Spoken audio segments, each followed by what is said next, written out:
How easy is it to get up in the morning when you know you're not doing all that it takes? It's not very easy at all.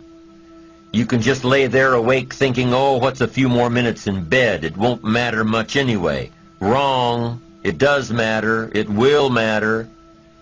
Now, how easy is it to get up in the morning when you're pouring it on, doing the best you can, anxious to get going, make progress toward your dreams? It's a whole different story. When you're resting to renew your reserves, it's much different than resting to avoid your day. When you're psyched up and excited for your life, when you're excited for what you've planned to accomplish for the day, it's amazing. You'll wake up before the alarm clock even tries to startle you awake. Your successes fuel your ambition. Your successes give you extra energy. Your successes pave the way for more successes. It's the snowball effect. With one success, you're excited to meet another, and another, and another. And pretty soon, the disciplines that were so difficult in the beginning, the disciplines that got you going, are now part of your philosophy. How do you know when you're successful? Do you have to be a millionaire? No. All we ask of you is that you earn all you possibly can. If you earn $10,000 a year and that's the best you can do, that's enough. God and everything else will see to it that you're okay. The key is to just do the best you can. If it's $10,000 a year, wonderful. If it's $100,000 a year, wonderful. If it's $1 million a year, wonderful. It doesn't matter $10,000 a year or $1 million a year. It doesn't matter as long as you've done the best you possibly can. Earn the most you possibly can. Be the most you possibly can. And here's why. The essence of life is growth. The essence of life is growth, to do the best you can. And here's what's interesting. Humans are the only life form that will do less than they possibly can. Humans are the only life form that will settle for less.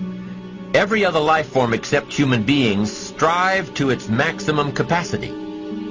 How tall will a tree grow? Approximately. As tall as it possibly can.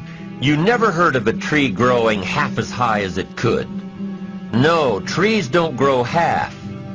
Trees send their roots down as deep as possible, stretch their limbs up as high as possible, produce every leaf possible and every fruit possible. As a matter of fact, you never heard of a human physically growing half. We keep growing until we're done. Now that's a part of life we can't control. It's genetically coded. And that's probably why we keep growing till we're done. Because we can't control that part.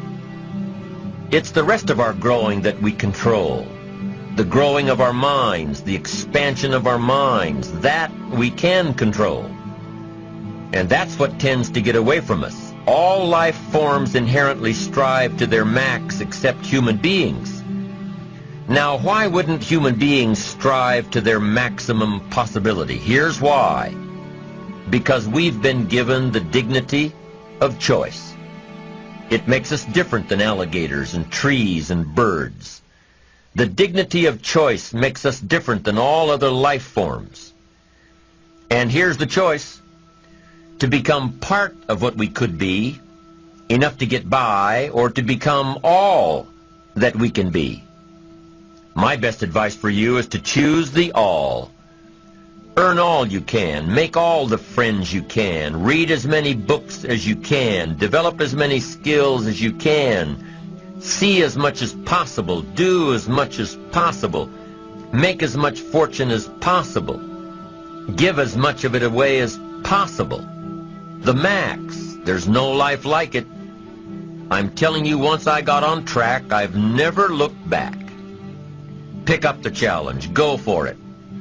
Take the best of the two easies. Take the route of it's easy to get ahead. It's easy to do all you can. It's easy to succeed. It's easy to have financial freedom. The more you do, the more you get. So the two primary benefits of positive reinforcement are, number one, to build good habits, and number two, to create more energy to fuel your ambitions, your desires, your achievements. How can you isolate what's working for you and what isn't? How can you make sure that you are reinforcing your positive disciplines? Well, if it isn't apparent, easy to see right away, if what you're doing is happening in such small increments that you're not sure if you're on track, then you need to be writing it down. You need to keep a journal anyway. But if you really aren't sure that what you're doing is making measurable progress, you need to keep a written record. You need to write down everything that may be relevant in your day. What you did, who you saw, what you felt, how it may or may not affect you now and in the future. The best way to track your activities of the day is to write them down. The best way to track your activities of the week is to write them down. The best way to analyze your progress through the year is to have written it down. Why? So you can look back on it.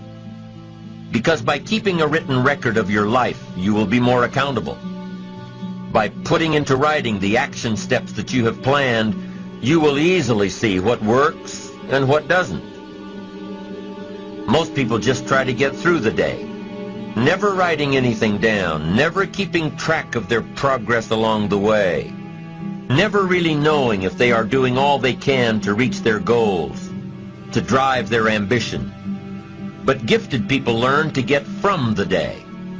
They don't let a day end without picking up some valuable experience, some emotional content, some idea that may positively affect their future.